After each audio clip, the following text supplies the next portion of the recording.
I'm here today to talk about people things. Kind of came up in quite a number of the sessions yesterday, particularly Mary and Robin. We're all people, aren't we? Yeah? Okay. I mean, some people I think would like to be computers, but by and large, we're all people. We all have lives. We certainly have lives outside of work. There's an interesting question. How many people here think that work should be a drudge? Hands up.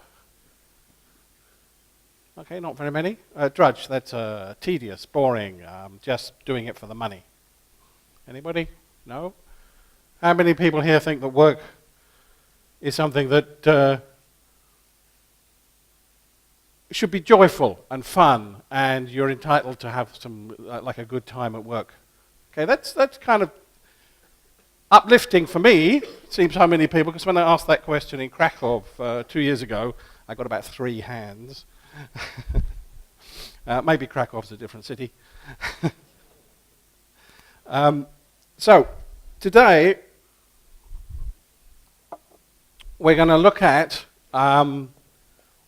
what I see from my years in software, information technology, product development technology. Look at what I see as the core question that speaks to the kind of life we have at work, the kind of experience we have at work. Do we want that to be a nice thing? Is it meeting your needs? Is a question that's always close to my mind. And why do I do this? Why do I speak fairly regularly? Why do I tweet a lot? Why do I write a blog post 3 or 4 times a week on average? It's because over the course of the time that I've been working in this industry, I've seen so many people having such a miserable time at work. Miserable because they get treated badly, miserable because the work they're doing doesn't really seem to matter, and miserable because they're not really getting their needs met, fulfilling their potential as human beings. And that's not limited to the software industries. I'm sure that's a fairly common attribute in the world in general, not just in the world of work. But I've kind of focused on what I can do to help people. Maybe they don't want to be helped, some of them, in which case I try not to interfere too much. But what I can do to help people have a better time, see more of their potential realized, and make more of a difference. Who here is not interested in making a difference? Was that a hand, sir? No, I thought not. Okay, everybody really kind of, and particularly I find it's particularly true of developers, notably more so than of other people working in the same kind of organizations. For me, developers really are kind of focused on wanting to make a difference. Sadly, that happens so rarely. How many people here get frustrated by the amount of difference they can make or can't make? Yeah, that's about half the audience. And that kind of gels with my experience. Frankly, I think it's probably more than that in terms of the people that I get to see. So who have we got here today? Who are developers? About a third. Testers? Not so many testers. Scrum Masters and Agile coaches? Oh, lots of them. Project managers? Well, quite a few of those. It's kind of a surprise to me. More general managers? 3, no, quite a few, actually. Happy to see you here as well. Who has heard, because there are so many Agile coaches and Scrum Masters here, I'm hoping you may have heard of a thing called the Golden Rule. Who here has heard of the Golden Rule? Which one? Fair point. The one that pertains to kind of coaching or dealing with people, it's like the Golden Rule is do to others as you would like them to do unto you. Okay, yeah, so that's, if you want to be treated nicely, then treat other people nicely. That's kind of like the Golden Rule. If you want to be treated miserably, then treat other people miserably. Yeah, that's... Who's gone beyond the Golden Rule? Who knows what is beyond the Golden Rule? I don't know if that's beyond the Golden Rule, but I would say treat people how they want to be treated. Treat people how they want to be treated. Yes, that's the one I was getting to next. That's beyond the Golden Rule. Now, the Golden Rule is about treating people like you would like to be treated, but maybe they want to be treated differently. So the next stage, the kind of progression from the Golden Rule, is what's called the Platinum Rule.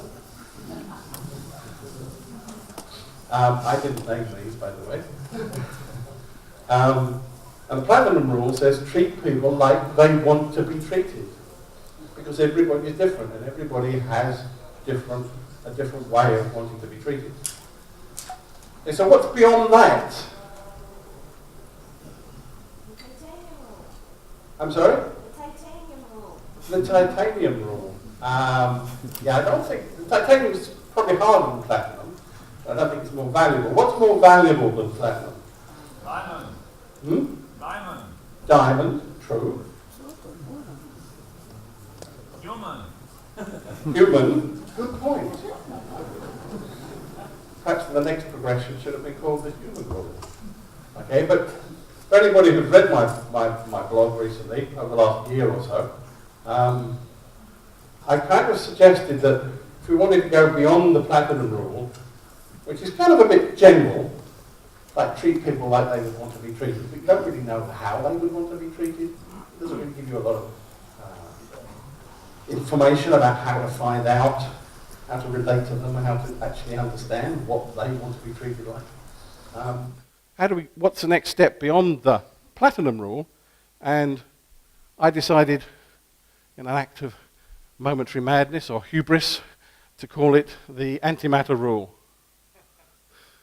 Because I did a quick search on Wikipedia. I said, what's the most valuable, well, I said it was Google actually, what's the most valuable substance in the universe that we know of that's valuable to us as human beings? And apparently, it's antimatter.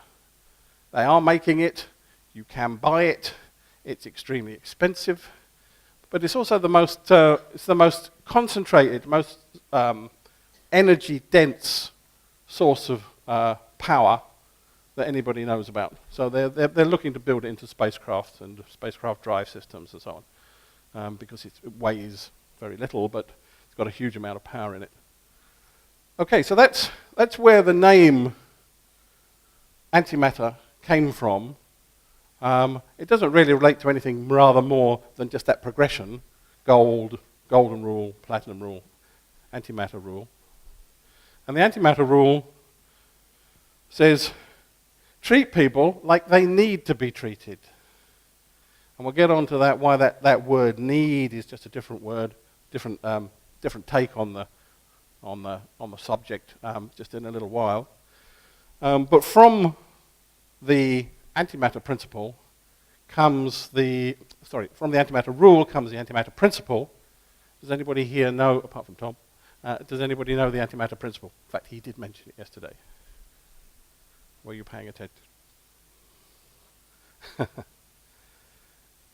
Okay, the antimatter principle is very simple. It's attend to people's needs, or in a more folksy way, attend to folks' needs. Now you may just think, well, yeah, blah, blah, blah, blah. That's just maybe slightly interesting, maybe a way of expressing the antimatter rule, but what does it actually mean? How does that connect to anything that you ever do, ever at all in your workplace?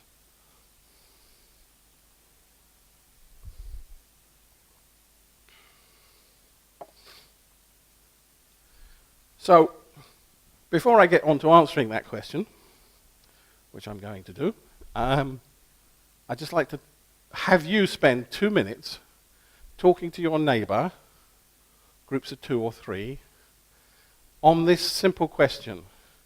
What is software development about?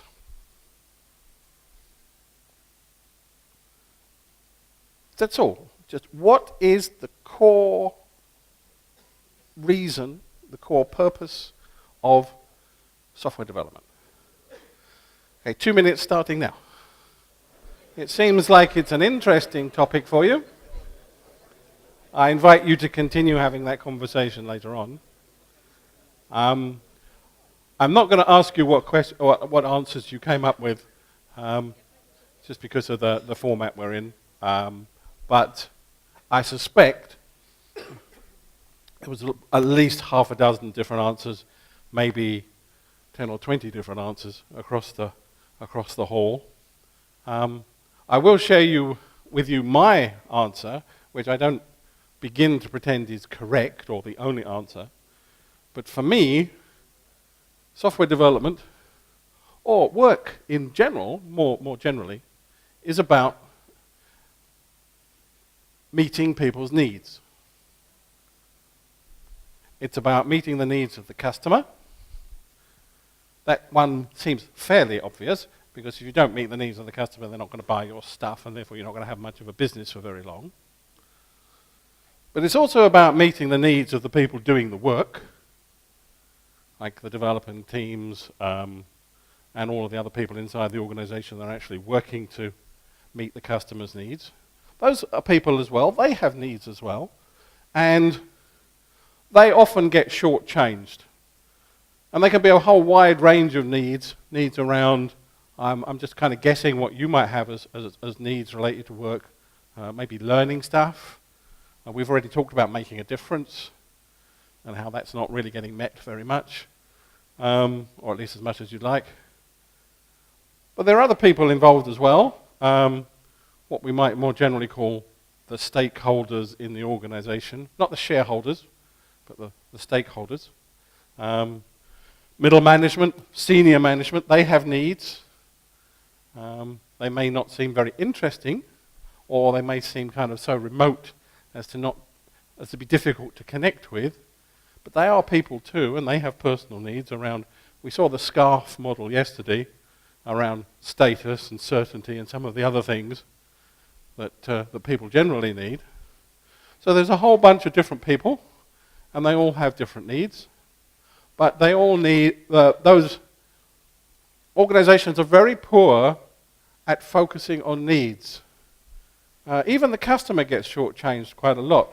How many here think they're working for a really, not one that pretends to be, but that is really customer focused? That's a very, very few number of hands. And yeah, I mean, because, you know, if you look at, for example, if you look at core group theory from Art Kleiner, he says that in any organization, the whole organization is basically geared towards, meeting the needs of just a few people in the core group. That might be the CEO and a few more people on the board. It might be some collection of other people that are not immediately, obviously, in the hierarchy of control or power, but actually have the influence. They might be some of the original founders who have a lot of shares or whatever. But there is a core group in most organizations, and the organization, whether it admits to it or not, and most of the time it doesn't admit to it, the organization is actually trying to, or bent towards, meeting the needs of those core group. It may be playing golf, or having a big yacht. Oracle springs to mind. But whatever it is, the organization is actually not really geared towards serving customers or serving its own employees or serving its management or even serving its organizational purpose as stated. It's much more about serving the subtext of the core group's needs or requirements. So let's, who remembers Mary's presentation from, yesterday? Yes? Yes? You think that half does and that half doesn't? Do you remember the 4 levers of lean? No. Okay. I thought it'd be interesting to ask that question. Mary's slide had the 4 levers of lean, as she presented them, which were engaged employees, delighted customers, rapid flow of value, and making a difference. And if we look at how we might attend to folks' needs and put it in the context of challenges that organizations have in terms of running their business, let's take a look at those 4 levers of lean and see how just that simple idea of attending to folks' needs can cut through the 101 different, sometimes competing, sometimes conflicting solutions for those 4 levers of lean. So, engaged employees. Mary talked about the Gallup work from Marcus Buckingham and so on around the 12 points that makes an engaged employee, and having employment surveys or employee surveys, for example, to see how engaged people are on those 12 dimensions. But there could be, you could imagine there'll be 10, 20, 50 different ways of approaching having an engaged workforce. I suggest that you only really need one. And that's kind of the other driver for the Antimatter principle. I was inspired by Jim Benson and personal Kanban. Who uses personal Kanban here? Maybe half a dozen? Okay. Or who uses Kanban of any kind here? Not quite so many as I may have thought. I guess you're all Scrum people? I'm only guessing. In personal Kanban, you've got basically just 2 principles. Can anybody tell me what they are? Limit work in progress and make things visible. Yeah. That's essentially the 2 core principles of personal Kanban. And when I was thinking about the challenges I had last year around making a large global organization with lots of developers all around the world into some kind of development organization that could carry the name, I was thinking, how can we come up with an idea?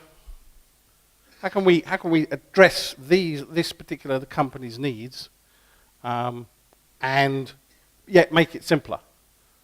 Simple enough that people can kind of grasp it, at least grasp the words, probably not grasp the profundity of the depth of the whole proposition. But how can we make it simpler than 2 principles? And what's simpler than 2 principles? 1 principle, yeah. So, again, my belief, and this is not a new principle in the sense of this is the way I've been running software development organizations way back to the mid-90s, so that's like 20 years now. I just didn't put a name to it until very recently. If we attend to people's needs, if we attend to folks' needs, you don't really need to do anything else. You don't really need to worry about any other kinds of point solutions in that space. I mean, we've heard in this conference things like point solutions, what I would call point solutions being like teams and team building, metrics, various kinds of people things, self-organization, boundaries around things and constraints, leadership and management, point solutions. Agile itself, it's kind of what I'd put in that category of a point solution. Neuroscience, the fields of sociology and anthropology. You know, there's a whole bunch of stuff out there, some of which you might be using now. And I really feel for people who haven't had like 40 years of experience in the industry, because people who've just been, excuse me, people who've just been in the industry maybe 5 or 10 years, I constantly meet these people and they go, I haven't got a clue where to start. There are so many options out there. There are so many ideas. There are so many books. There are so many people pushing their own proprietary solutions in point solutions. How could I tell? My life is not long enough that I could try all of those solutions and see which ones worked well, let alone which ones worked best, let alone which ones worked best in a particular context. So I feel for people who are in that position. Who feels that they're in that position themselves? Yeah, maybe 15, 20 people. So I just invite you to consider, I'm not suggesting for 1 minute that the antimatter principle is right for you, but I'm just saying, think about what would happen in an organization where everybody was attending to everybody's needs. Not every minute of the day, but for example, when you were like talking about a user story, maybe you could just have some kind of discussion in the context of who needs this user story? What needs do they have that we're trying to meet by delivering this user story? Like, so it's who are they? Who are the folks? What needs do they have, each and individually? And how are we going to attend to them? That is, how is our solution going to map to meeting those needs? And you can apply that same principle in every aspect of the day-to-day work of building software, but also the day-to-day work of running an organization. You know, business as usual, daily operations.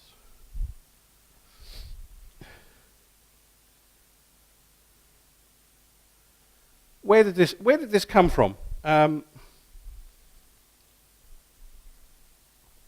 already mentioned the challenge that I faced last year with a global organization, getting them into some kind of, just kind of an early stage of coherence as a global group. And the biggest problem I had, well, not I had actually, the biggest problem we all had was people didn't really feel engaged. And we see regularly in the news, in articles, on Twitter, people talking about disengagement. Mary was talking about employee disengagement yesterday. It's, again, first lever of lean. How can we go about, it's not the only solution maybe, but what would be a way of building an environment where people could feel sufficiently valued, sufficiently interested, sufficiently intrinsically motivated that they wanted to be engaged. Because you can't tell people to be engaged. You can't say, oi, you, over there, be engaged. I'll give you another $10 a week if you're more engaged. I mean, is that going to work? I don't think so. So, make it 100, yeah. Yeah, $1,000 a week. You're going to be more engaged?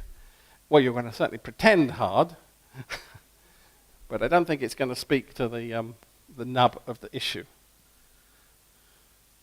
So this is kind of where it came from. This is kind of the statement of the problem. How do we get people more engaged?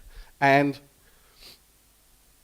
for me, the only real way forward that I can see that's plausible is to create an environment which invites people. Doesn't compel them, doesn't coerce them, it just invites them to say, actually, we're all in this together. We're going to start treating you and collectively everybody is going to start treating everybody else, maybe, at least they're going to have the option to start considering other people as people and looking at their needs. The reason this became my preferred solution in that context for that company was because of my deep yet shallow, I feel it's very shallow, but other people might say I've been doing it for long enough and I've read enough books and studied enough and practiced at least as much as life has permitted me to, the topic of non-violent communication. Who here has heard of non-violent communication? Wow, that's excellent. That's at least half the audience. And non-violent communication is a methodology. It's a four-step methodology for understanding people and building better qualities of relationships. It's also a therapy technique. It started out as a psychotherapy technique. It was originated by a chap called Marshall Rosenberg back in the 1950s, 1960s.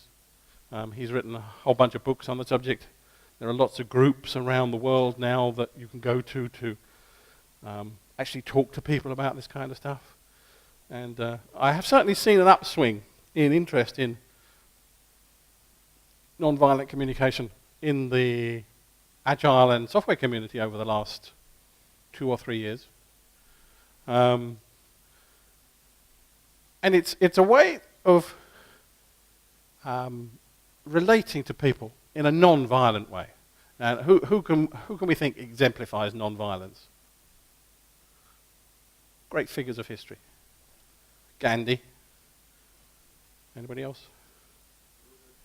Martin Luther King Jr. Yep. Sorry?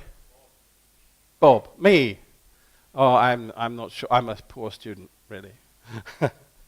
I enjoy punching people. That's not strictly true. Nelson Mandela, after he stopped being a terrorist. Yes, so that's what we mean by non-violence. It means resolving issues, maybe global world issues, maybe just an issue between two people, in a non-violent way. It means avoiding the use of coercion, and particularly fear, obligation, guilt, and shame. Who here in the last week has been fearful or felt obliged or shameful in work? 1, 2, 3, 4, 5. More and more hands. Yeah, I guess that's about half the audience. It's a common technique. It's a common strategy employed by people. I was going to say managers, but it's not just managers, who believe a certain way.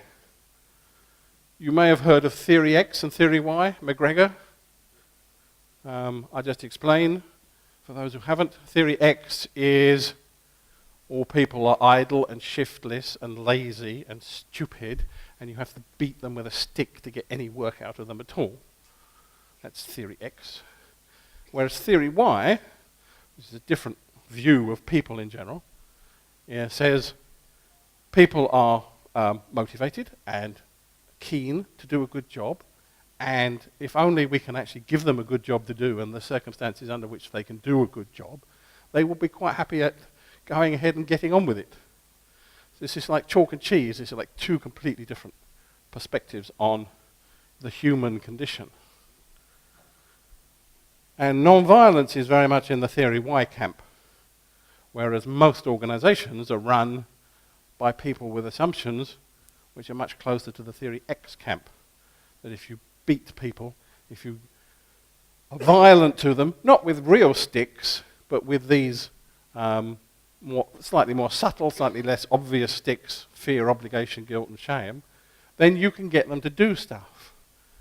And that's why, I say that's why, we have this epidemic of disengaged people. Because people don't like that. They react badly to that. So coming back to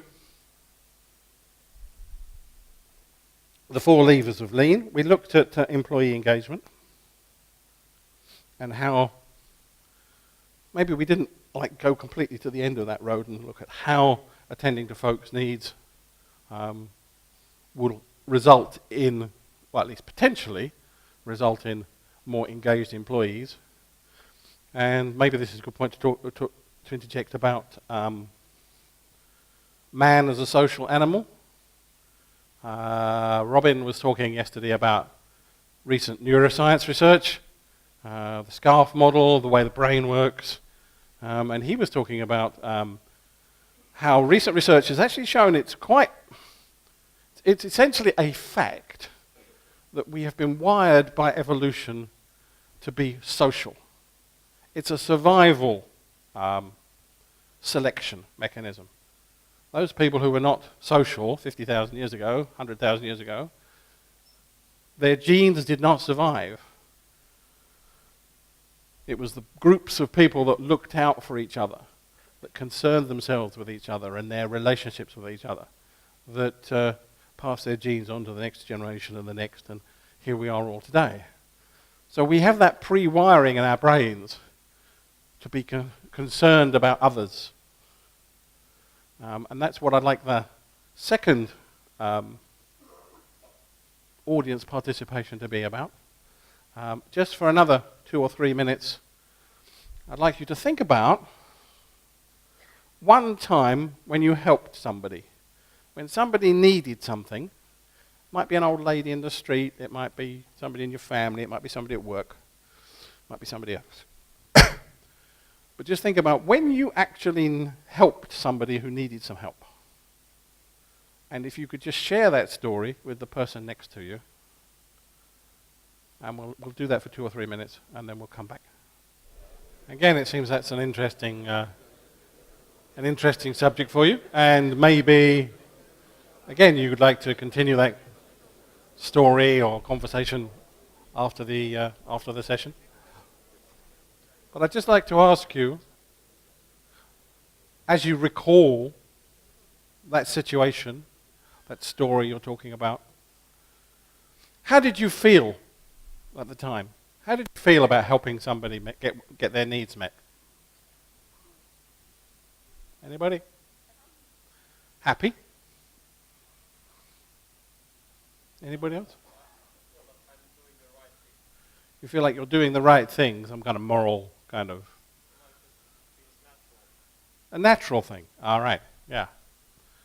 I tend to use the word joy. It's a word that's kind of fallen out of favor generally in the population, but maybe it's coming back in. Joy, helping other people get their needs met. We're pre-wired for that. And the reward that our brain gives us is a sensation of joy. Now, I'm not here, and I don't talk about the antimatter principle in a kind of pious hope that because it's the right thing to do morally or ethically, that people will just pick it up and run with it and start using it. I mean, that's kind of like the way Agile kind of has filtered its way into the software development consciousness. It's like, it's the right thing to do, and if you do it right, it'll give you the right results. But what I'm trying to do with the antimatter principle is find something that's simple, easy to remember, but driven by our own human nature. The reason people will take it up, and to the extent that it gets taken up, is because there's a payback. There's that brain chemistry, brain wiring payback for the good feelings that you receive every time you attend to somebody's needs. Who was doing that rewards with sweets and stickers thing yesterday? Do you remember that session? Was that you? Ah, yeah. So you probably can relate to the feelings people get just when they hand out a sticker or hand out a sweet. It's like, I'm doing something for somebody else. Yeah, and I'm not saying that we ignore our own needs, because that would just be dysfunctional in a psychological, psychiatric kind of way. It's not, the antimatter principle is not attend to other folks' needs. That would be an extra word, and that would make it more complicated, and also more narrow. It's attend to everybody's needs, including our own. And that's kind of like the basis of a lot of different schools of psychotherapy for the individual. It's like, what do you need? Where are your phobias and your psychoses coming from? What's happening in your life that means you're not getting your needs met? If you think about drug addicts or smokers or people who eat too much or other people with like borderline mental conditions, mental health issues, neuroses, psychoses. A lot of that, I'm not saying all of it, but a lot of it comes from people either not getting their needs met and feeling unhappy about that, but not really realizing it, or attempting to get their own needs met, but using poor strategies. And this is where the concept of strategies comes into the equation. Because how do people attend to their needs? Through the way they behave. And if we look at the way organizations are run, it's not that people are not trying to attend to their needs. Maybe they're not trying so hard to attend to other people's needs. Maybe they don't realize or they haven't found the joy in doing that yet. But when they're attending to their own needs, say take a manager, for example, who has a need for status and respect from his peers. In many organizations, there are strategies that those kinds of people learn, maybe from a young age, maybe from a senior manager that they saw working when they were very junior. Maybe they found those strategies, acquired those strategies by copying or just because they're widespread in the population. Strategies around the use of fear and obligation and guilt, the violent side of the strategy spectrum. Maybe they don't know any other way of trying to get their needs met, like a drug addict. Maybe a drug addict has a need to blot out their problems, not deal with the world, because they're in such a dark place they don't want to deal with it, so they have a strategy of meeting their needs by just taking drugs and just being out of it. Now that's not a great strategy because of all the side effects. Like it costs money and it damages your health and maybe some other kind of key side effects as well. It kills you. Well, yeah, that's also true. But maybe they don't know any better strategies. So one of the kind of knock-on effects of adopting the antimatter principle is people begin to be more aware of their own needs and other people's needs. People therefore begin to be aware of the strategies that they're currently using, and then they can make some kind of estimation or evaluation as to whether those strategies are helpful, effective, more or less. In those occasions where they decide, I'm behaving in this kind of way because I'm trying to get this particular need met, like for respect or status, and I'm doing it using maybe a violent strategy, which is actually working against getting my needs met because I'm driving people away, I'm making them fearful of me. I'm not actually getting respect, I'm just getting fear, and I can now begin to tell the difference.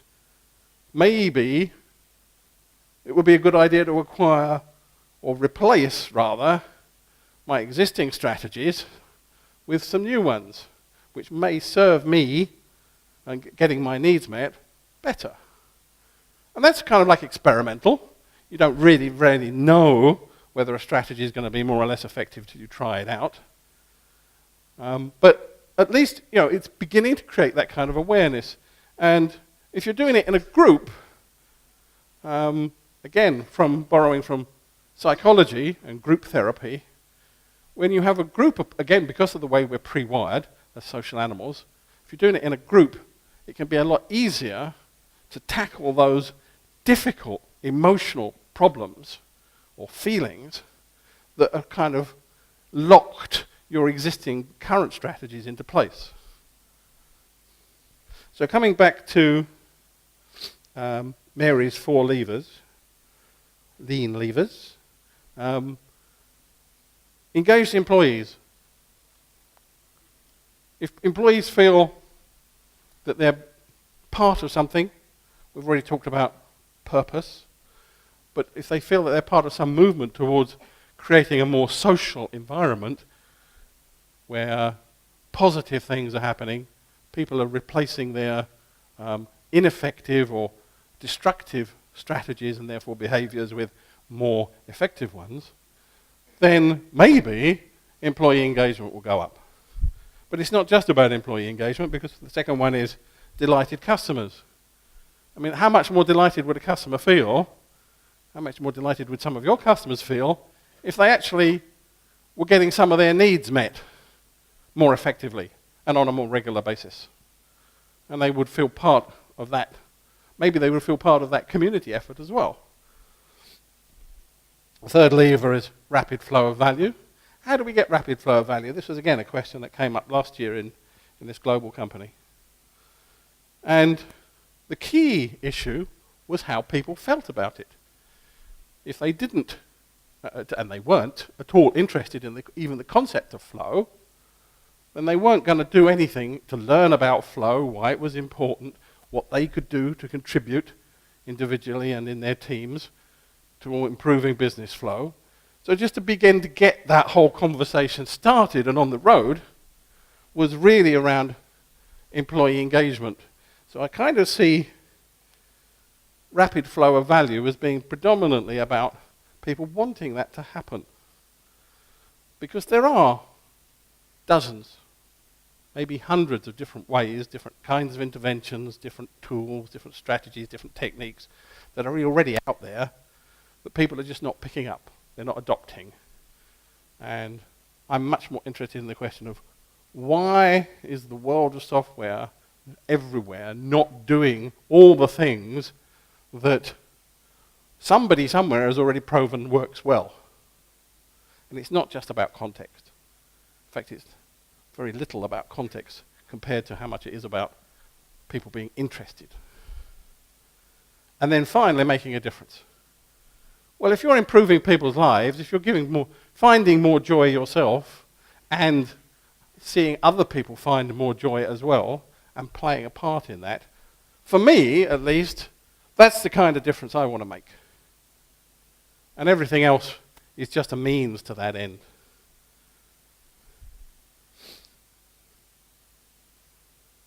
Okay, so I've kind of covered the broad sweep of the things I wanted to talk about. So I'll just wrap up. The antimatter principle, for me, is just a label that I've put on something I've been doing for 20 years. I've seen the benefits of it. I've seen it work in practice. I'm not saying it's going to work for you, but at least I know it works somewhere. And I've seen the joy that people get out of working and relating to other people in that way. If you'd like to find out more about it, there's loads of posts on it over the last year and a half on my blog, and more about nonviolent communication going back another couple of years. Although you could come to me today and talk to me. More than happy to do that. Delighted. That's why I'm here, is to have one-to-ones and group conversations about these kinds of issues. If I'm hitting the wrong nail on the head, then do come and tell me, because if you think it's not about people, if you think it's not about the quality of relationships, I'd be equally interested in hearing about that. Because I don't really, well actually I do get some joy out of having my prejudices confirmed, but I also get some joy out of being challenged. And one of my needs is meaningful connections with people. And that doesn't mean to say, I don't have so much of a need to be right. Thank you for your attention.